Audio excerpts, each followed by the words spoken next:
Great. Welcome, everyone. I can see a really international crowd emerging, so that's very exciting. We're here from the British Sauna Society. So for anyone who's new to us, the British Sauna Society is a sort of grassroots organisation, and we've been working for the past sort of five or 6 years to really support and build a sort of new wave of sauna culture in the UK. And part of the work that we've done and something that emerged actually during the pandemic was this series of webinars. And actually they've been fantastic. So we've been able to connect with people from all over the world and bringing some really gorgeous speakers to come and share their knowledge with us. So today, very pleased to welcome Eda Veeroja from Estonia. And I met Eda at the Sauna Congress in 2018, I believe, and also again at a whisking conference that was in Lithuania in 2019.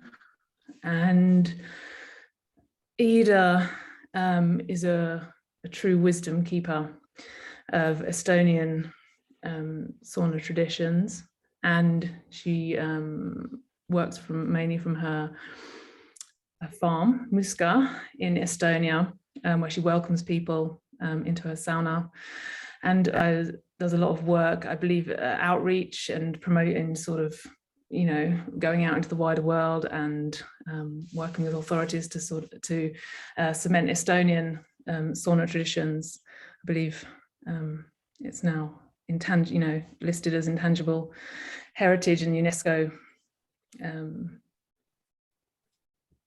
tradition. Eda will talk more about this. And I've experienced her calling in the ancestors and drumming and chanting and just doing some beautiful things in the sauna. So I'm super excited to hear about everything she's got to say today.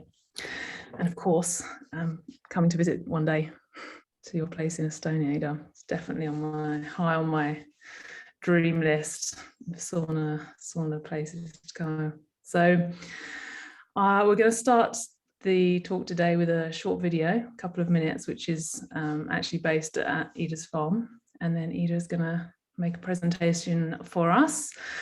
And we will have some time at the end for any questions that may, that come to you. So without further ado, let's begin.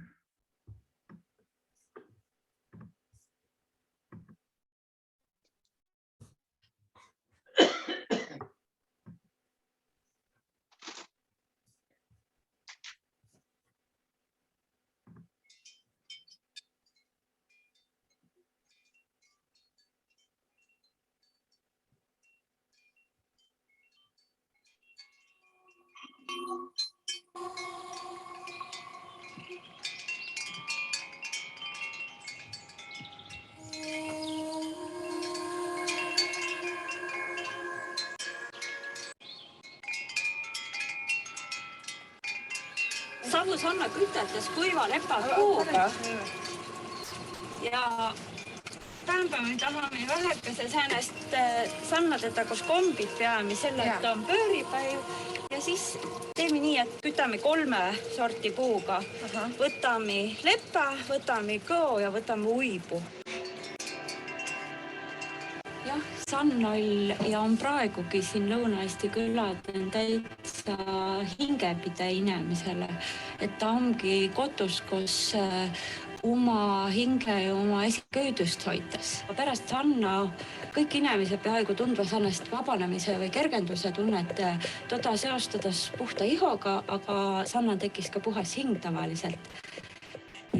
sanna lõunakene, tere sanna lõunakene, lõunat puile, lõunat maile, lõunat puile, lõunat maile, lõunat kõigile elavaile, lõunat kõigile elavaile, tere kerese kivikene, tere kerese kivikene, tere püha viikene, tere püha viikene, lõunat puile, lõunat maile, lõunat puile, lõunat maile.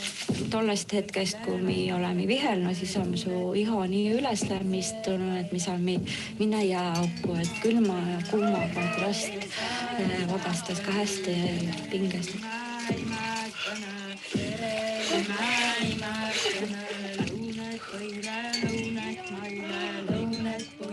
Pärast teda käänüva sanna ja pärast teda on alanud talv ja siis võivad alata ka jõulu.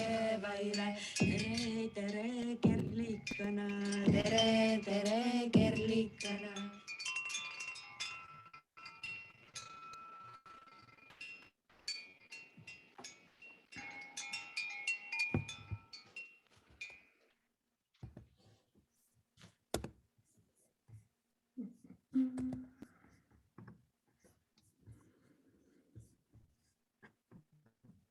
So, you've got an idea for a business, wait the a brand moment. you dreamed of building. It's going to be... Hey, we're back. So now it's time to hand over to Eda. Yeah, I do my best. Let's start the PowerPoint presentation. Hopefully it works. Yes. So I'm really glad to speak with you because, like we all know, the world has been quite domestic lately, and we have had opportunity to meet each other, but soon I hope we can meet, and you are all welcome to Estonia. If anybody doesn't know where it is, then here is again map, and we are somewhere there, really small bunch of people.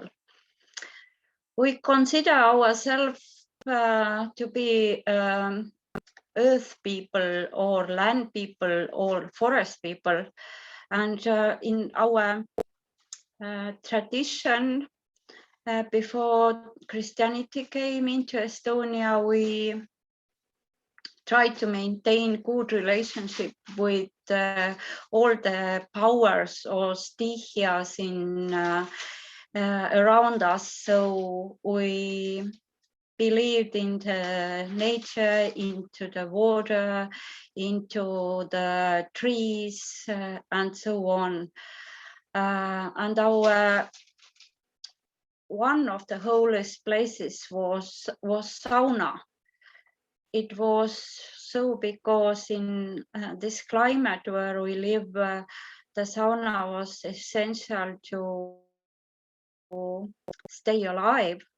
But unfortunately, a lot of those customs what were so common even 200 years ago are vanishing or disappearing very fast. And that's why we try to keep them alive in our farm. So trying to have a next slide. Yes, and one way how to keep traditions alive is to nominate them into UNESCO list. And if you ask me today, which is we started or we wrote the application 2012 and got nominated in 2014. So 10 years passed, what changed? A lot of people are restoring their old smoke saunas in our region and all over the Estonia. A lot of people are building new ones. A lot of people want to know more about the customs and the traditions and the sauna bathing culture wider. So I think we reached what we wanted. We raised the interest, and I hope the old sauna customs are vital another couple of generations.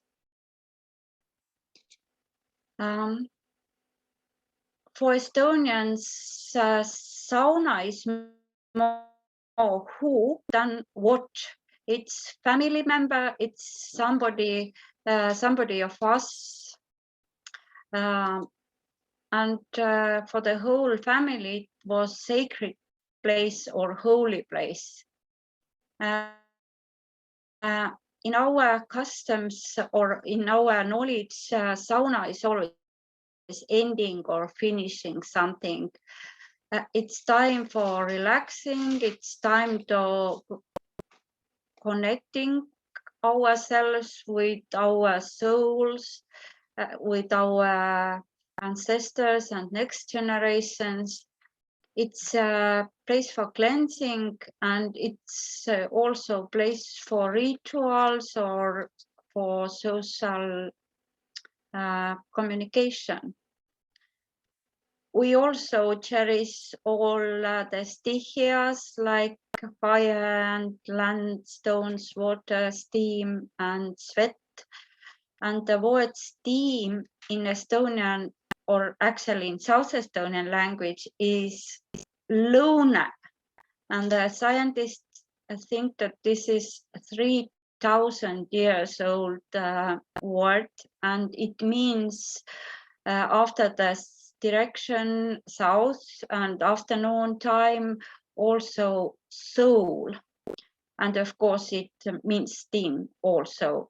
So the language says or gives us a hint that it has always been connected with our souls also. And it's interesting that in all Finno-Ugric languages, this word sauna and steam, luna have almost the same or similar word for it. So it is really old customs and traditions. In our everyday lives, we are busy and we take different roles, but sauna gives us an opportunity to open our mind. All, like Katie said, she has been hearing me chanting and drumming and whisking. I always say that all these chantings and drummings and whistlings and those things are for the weaks. Strong people, the only thing what they need in a sauna is to get connected to your soul, to your energy. But everything is good in different purposes, because not everybody has courage to be honest, to be naked, to be open to yourself. It's one of the most difficult challenges of being human or being a personality.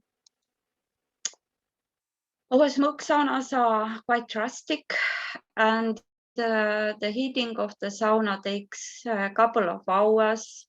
In smaller saunas, 4 to 5, in bigger saunas, 7 to 8 hours.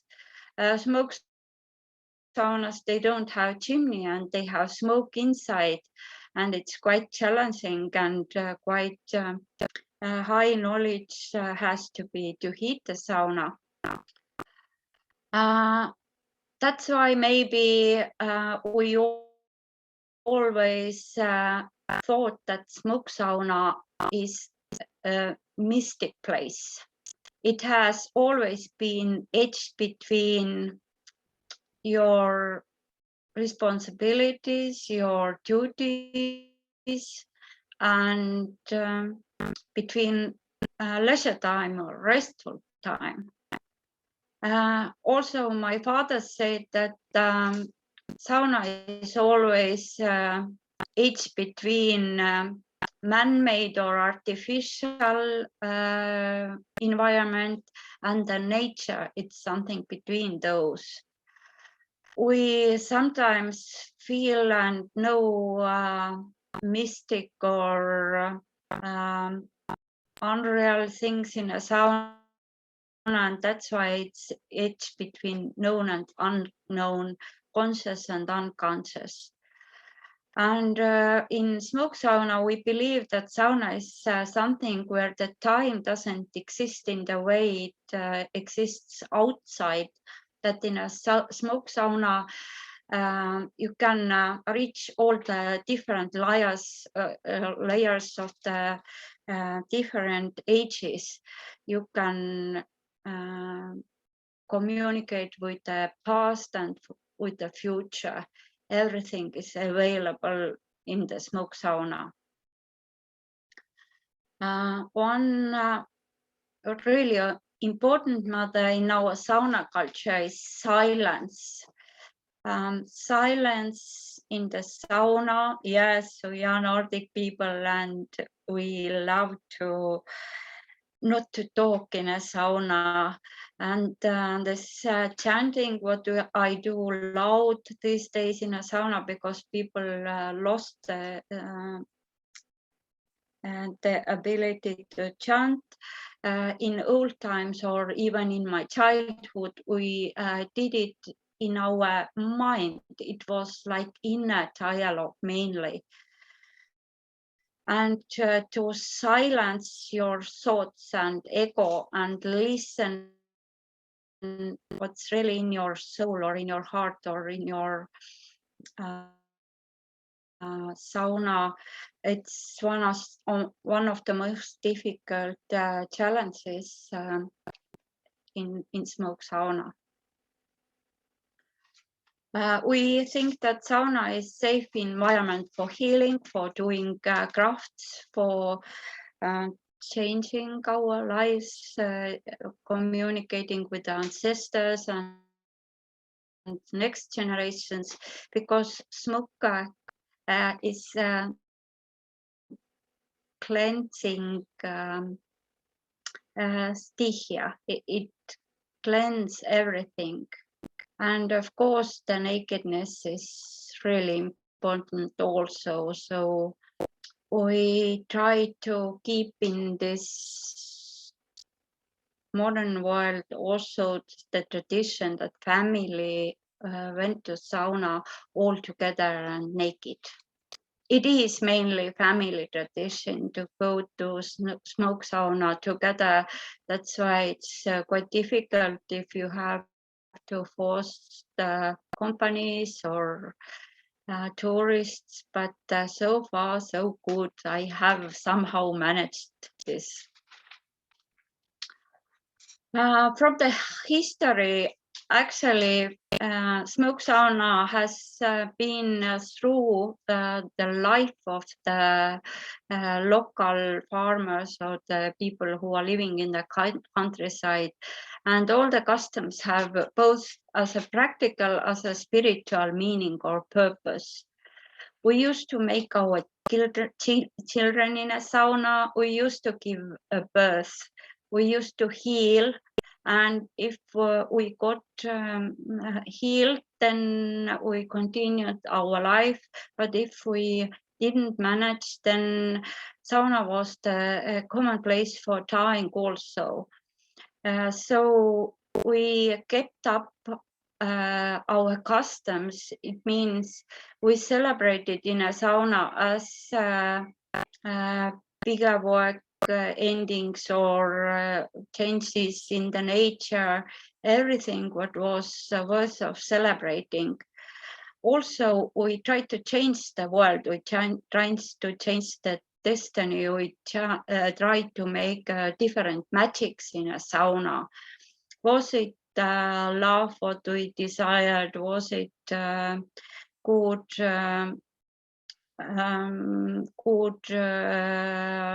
will for our family, or was it a lot of good vegetables in our field, everything you could really do in a sauna to change the situation. We used to live in a sauna, and we still, if somebody starts to build a new farming area, farm in a countryside, the first building what we build is a sauna, and we live there until the main house gets ready. But we used to use our saunas also as a overnight place or as a stopping for a couple of hours for travelers. If we had no cars and we used to walk long distances from village to village by feet, and we had no proper shoes, then there was everybody's right to turn to farm, and without entering to the main house, everybody could go to sauna, start a light fire, and rest until your shoes were dry and until you were able to go on a road again. So it was a matter of their life or death. And also in a sauna, we used to accommodate in a village people who had no relatives and who were elderly or who lost their health. For example, in 1930s, here nearby in Plani village, there was a smoke sauna near the church, where after the First World War, there were 7 men living in a smoke sauna. So it has been historically a very important place for us. We believe that sauna always ends something. Periods in our life, for example, in our family, we have newborn child, that the child is now 3 months. And when child was born, then first sauna was heated when child started to rise or gather the weight, and the mother decided that this child stays alive, and first sauna was heated for the small one. And this first whisk, the small one was whisked with, was used in several times later also when the important milestones of the life cycle were like going to the army or getting married or end of the fertile time or getting the oldest member of the family. And we used to put this whisk under our head when we were in a coffin, when we were sending our last road. So we had so strong traditions in the village.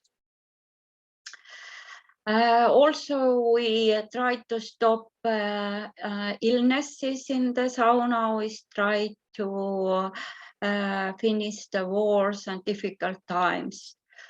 We celebrated changes in the nature with the moon and the sun, like solstice times were very important. So now the next solstice is 21st of June. So we used to have a solstice sauna on June 20, when we finished the spring and we prayed for the good times for the summer. So full moon was very important. Then this Thursday saunas were common. So we have lot of folklore and traditions, and a lot of those traditions are still alive also. So sauna gives us a sacred, light, bright and happy feeling. And this was the only amusement or almost the only happy thing in a difficult farm life in old times, and it's also now so. If heating the smoke sauna, then like I said, it takes a couple of hours. So all this time when you prepare the sauna, heat the sauna, carry the water, it's like preparation for the sauna. And that's make sauna very important or festive event. But nowadays we mostly use easy heated saunas, and then we don't prepare, we don't celebrate, we don't make a sauna ritual. It's a common thing, very easy, accessible, and that takes half of the charm out of the sauna going. But anyway, if you prepare yourself to go to sauna, then try to cleanse your mind from everyday trouble. Take a walk in the woods, make yourself a whisks, bring a well or spring water to the sauna. Look at the moon and try to find out what the moon stage tells you, what's supposed to happen in a sauna. Empty your mind and your ego and try to keep yourself in the silence. Try to listen what your body and souls try to say you. And it's easy to talk with your ancestors, to remember them and remember sometimes the stories, what you heard about them. It's good to lay on the land, on the grass, or swing or take a swim, or create your own traditions, to do something what brings you really inside of yourself and gets you ready to really cleanse and let go.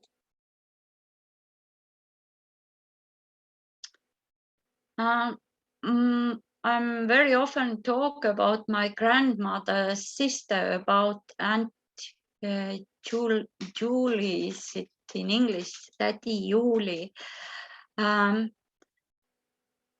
She lived until 104, and I had a chance to ask from her a lot of questions about sauna and traditions, because a lot of questions she couldn't answer, because if I answered the question, if I asked the question, then she answered, I actually don't know, it has always been this way. But one question where I got answer was, I asked how the people used to heal themselves after the First World War, before the Second World War. It was the time when this Aunt Julie was young, and smoke saunas were the only washing places in the village still. And she answered that, yeah, well, actually there were no medicines almost at all. And the only thing what we could hope on in that time, it was the power of the word and mind. It was the thing what you think in your head. It was the communication, how you communicate with your body. And when entering in the sauna, we used to greet the sauna, and we used to make our connections. We used to exhale into our roots and inhale high up. The thing what we try to do in a sauna, we try to cleanse our body of poison thoughts, poison behavior patterns, about physical and psychological barriers or energy blocks, like we call them these days. And one way how to make it was through the whisking, through the beating ourselves with the branches of the trees. But also we try to find the new mindset, the mindset when and where we felt ourselves good, perfectly excellent. So this was mainly the thing what we did in a full moon or when the moon was decreasing. And of course, all the changes started from the gratitude. The last part of the sauna was always gratitude. Gratitude to your body, gratitude to the sauna, gratitude to the nature, gratitude to the life. So for the healing and for the getting better or changing the destiny or changing the life, what we had, we used these main 4 steps or four tools in a smoke sauna. We try to connect our body and mind. We try to get rid of the behaviors and blocks what are blocking us to live happy life.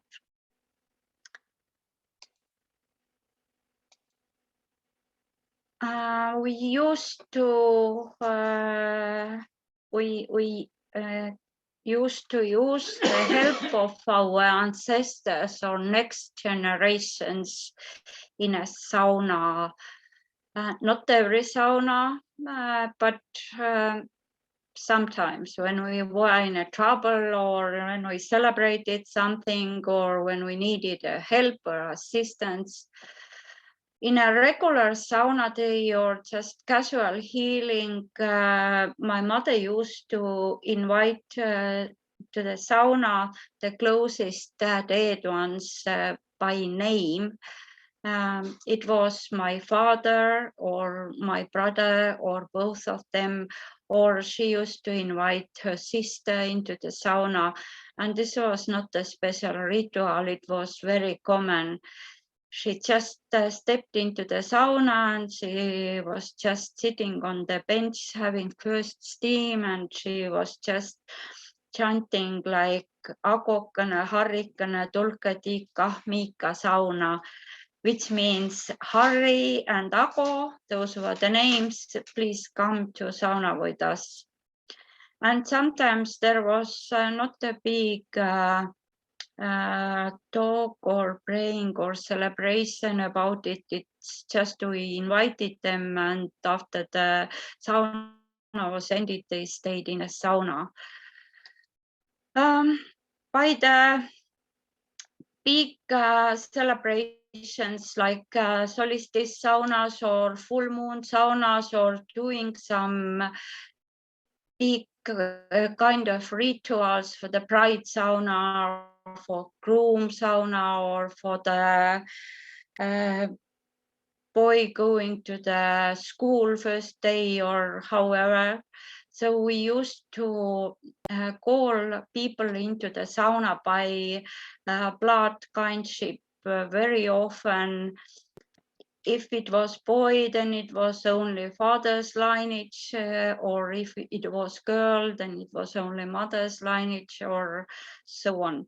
So it's quite the system, and it was different. That would be different in different families because it was not a religion. It was nowhere written down. It was just a custom in the family. And sometimes we used the help of the sauna even when the sauna was not heated.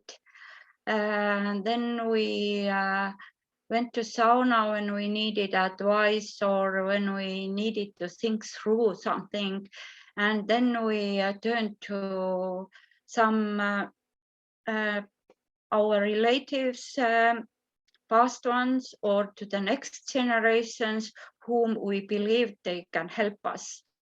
And then sometimes we used to invite them by theme. For example, all those next generations, you know better how to help me with my contract with the neighbor, or with my money issues, or with my business decisions. So we don't know next generation's names, or we don't know yet those people, but we believe that this information is somewhere there, and we can ask and we can get help from them. And when we turned into the next generations, then we exhaled, and when we turned to future generations, then we inhaled high. So here is just one example what we can share, and we can do it together. So from your right feet, there is your father side of family. Right is father, and next exhale is your father's father, and next exhale is your father's father's father. So every exhale is one generation down. So if you want, you can close your eyes and try to start your exhale from your inner center and breathe deep out into the soil, into the Mother Earth, into your roots, and get connected to your past generations. Inhale is light, and concentrate all your breath on the exhale.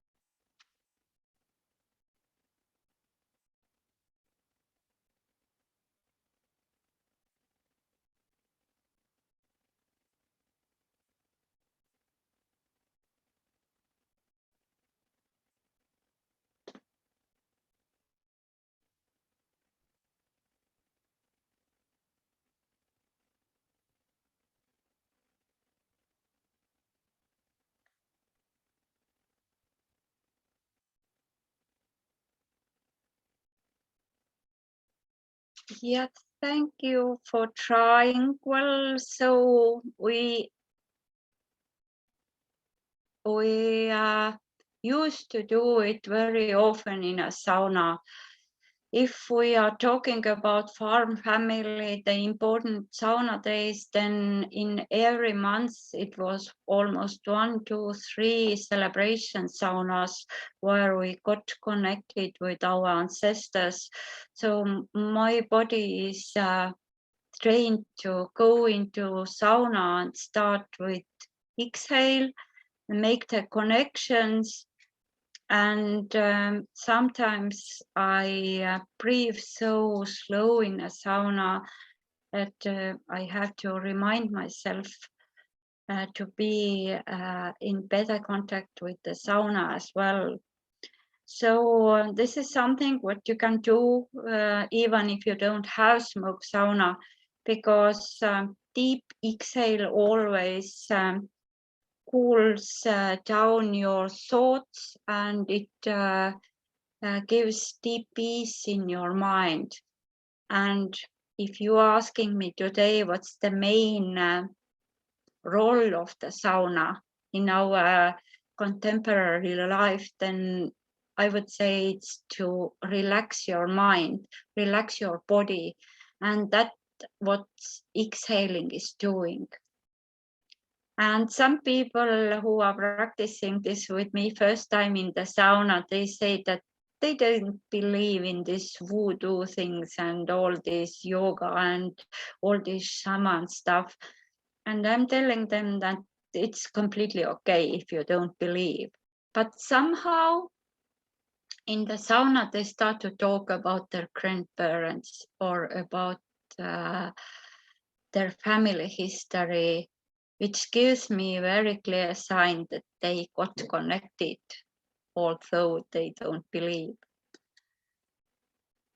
But this using the power or knowledge of different generations in the sauna, it has always been. We have always been together in the sauna, and it's nowadays so also that we talk and we share, and this is social communication, what we do in the sauna. It's just in a different way. In old times, they did it more inside of themselves, intuitively, but nowadays we try to speak. And if we speak out, then we lose a very big part of the information. So this is one of the systems how we used to believe that now we have spring and then we turn our thoughts to the east, to the sunrise, to the awakening, and we are talking more to the father's mother and father's mother's father and so on. So the clear lineages are summer, it's father's line, and winter is mother's line. And those, like we say, equality times, they are a bit more mixed communication.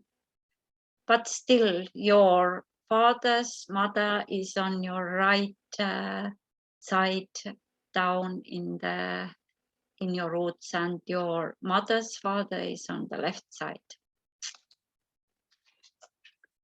And also we can try to get connected to the next generations. It was with zero moon, when there is no moon, when the how you call it, new moon, then this was time when you could foresee your destiny, when you could foresee what's happening next, you could foresee your destiny. And this was seen by the help of the next generations. Also, when the moon was created, then next day it was good time to start something, to start new ideas, start a new field, start a new work, start a new relationship, or for example, we try to make a new kids even with new moon. And also with that, we did always with the help of our next generations. And again, like we try to do with past generations, you can try to do it with next generations. You can put your feet on the land again and start with the exhale, because you're supposed to tie your roots into the land, and then you can close your eyes and concentrate on the inhaling. You can start your inhale from your inner center to feel really how the air is moving inside of you and goes higher and higher with every inhale. And with new moon, you can ask the questions, what will be, what will happen?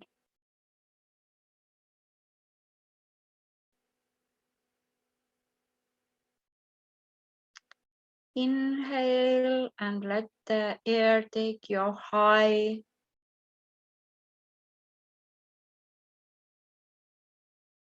You are like a tree, and from your right side there are the sun's bloodline, your sons, your grandchildren, your grandchildren. And from the left side there are your daughters, bloodlines, your daughter, children, grandchildren, and grandchildren.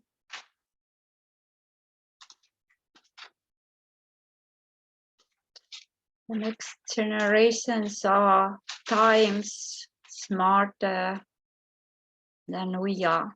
They have a lot more information and a lot more freedom. They are willing to help us. We just have to ask.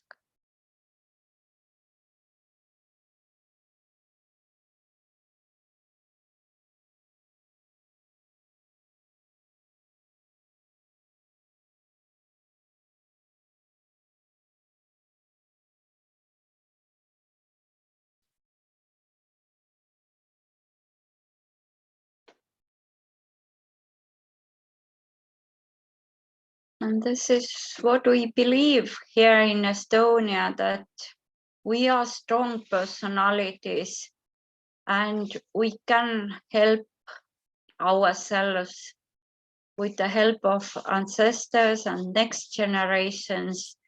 The only thing what keeps us a part of the solutions is that we don't concentrate and we don't ask. In our culture, old times, there was no praying. There was no repeating of the things what we want to ask. We were communicating with the ancestors and the next generations like we talk with the friends. It was kind of equal person to equal person or grown-up level communication. We simply talked with them. We didn't pray, we just said like casually, please bring me a glass of water. And just one time, and that was it. There was no need to ask several times because we were like equal partners with the nature, with the sauna, with the ancestors, with all the partners who used to talk.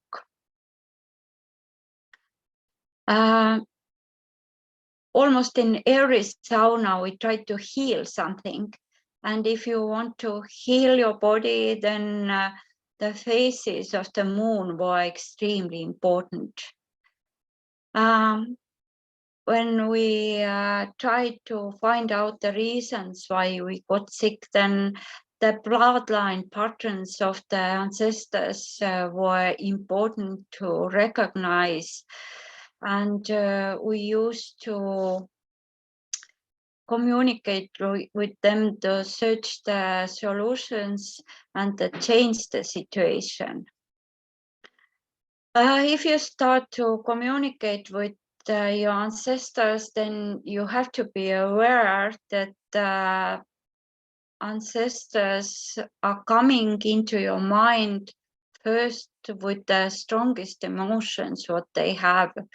And those strongest emotions are very often loud. But if you ask what you need, if you ask for help or guidance, or if you ask solutions, then they respond on that, then they help you. But if you just invite them into the sauna and you don't specify what you want to ask or what you want to solve in the sauna, then they are solving with help of you their problems.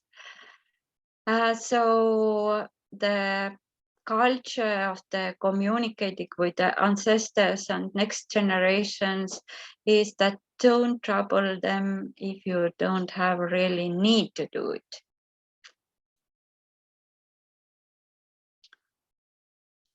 It's easy to start with the generations you really have known in your life. Mostly it's your grandparents or their parents. It's considered that the third and fourth generation is very easy to get contact with. And it's easy to change your relationship with your parents or with your kids. Sometimes those close to kin relationships are difficult in real life. There are a lot of ego competition and so on. Then it's easy to communicate in a sauna in a soul level. It doesn't matter if those people are alive, you can still touch their souls in a sauna if you communicate through the roots with your parents or through the inhaling if they are your kids. And sometimes if the kids are teenagers, it's the only way how to get to them. And if you are in the spiritual way, if you are a person who dedicates the life to do rituals or to heal people or keep customs alive, then you need the support of your ancestors in the 7th, 8th or 9th generation. And in my case, they are people who lived in the end of the 16th century and in the early 17th century. And sometimes I get connected with them also.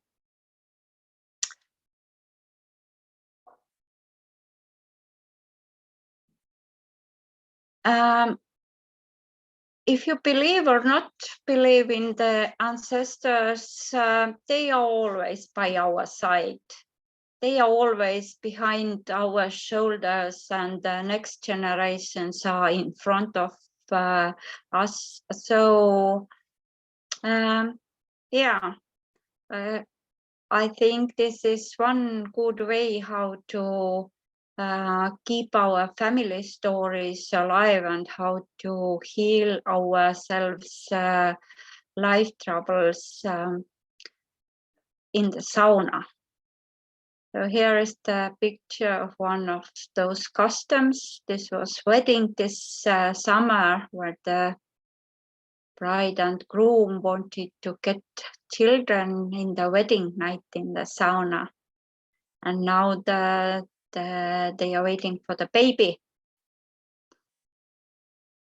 Yeah, the sauna is a place where you can make a lot of rituals. And in our sauna traditions, we used to have a lot of ritual washings. Actually, every life cycle ritual in a sauna was connected to the ritual washing. We used to wash ourselves with the salt and herbs, and also the ash was the thing what we did a lot of rituals or ritual washings. Then when changing your life routine, then this forgiveness to yourself and accepting yourself in a way you are was very important thing. And of course, let go the past, recognize the learned lessons is the thing what we do. this forgiveness is mainly the forgiveness to myself, to who am I and to what I can, because this culture what we live now, it forces me and us always to do more and more and more and more. But we are just humans. In every second we do the best we can. And that's why it's so important to find at least once in a week in a sauna time to be friendly or to be kind to yourself, not to push yourself, accept yourself in a way you are. In the healing and creating rituals, we used a lot of vibrations. We used chantings, we used whisking, we used water, we used to spell on the water, on a salt, on a honey, on a different other things. So we used to change the vibration. We created the desired condition of the help with the power of the mind. We put it ourselves into the mood, into the feeling, how we feel when this our will would be fulfilled. And we whisked ourselves in this mood or in this feeling. It was extremely important in a full moon because we believe that full moon is empowering everything which is on your mind. So the person who wanted to get love in their life or to get respected by the neighbors or whatever he wanted, then this person supposed to go to sauna on full moon and create the mood when how you feel when you are respected, and then whisk yourself that your body feels this feeling in every moment. And this was one technique what we used to use in a sauna. And we believe that if you ask and if you create a feeling in the body, for example, if you are sick, you can create in your body feeling how it feels when you are well, completely well. And when you whisk yourself, then you get well. And of course, the gratitude is also. So you can create whatever you want to create in the sauna, but you have to look at the moon. You can't create when the moon is decreasing. You can create only when moon is getting bigger or on the full moon or when the moon is rising. There is one set of the herbs we use in a sauna. The main thing if you want to create something or empower something is oak, which is first on the left. The most common sauna whisk is birch whisk, which are two whisks in the middle, and this gray one is a plant what we use for changing our mindset.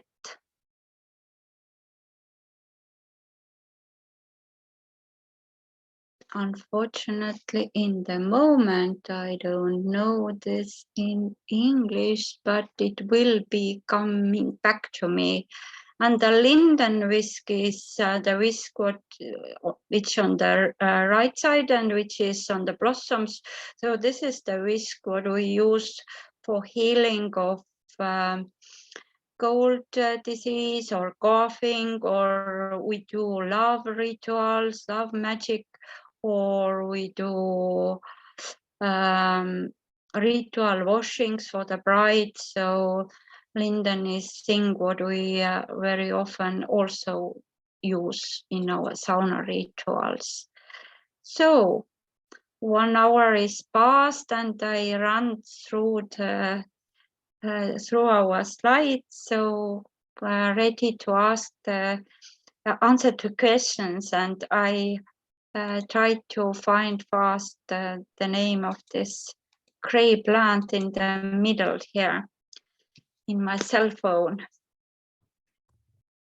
Questions, please.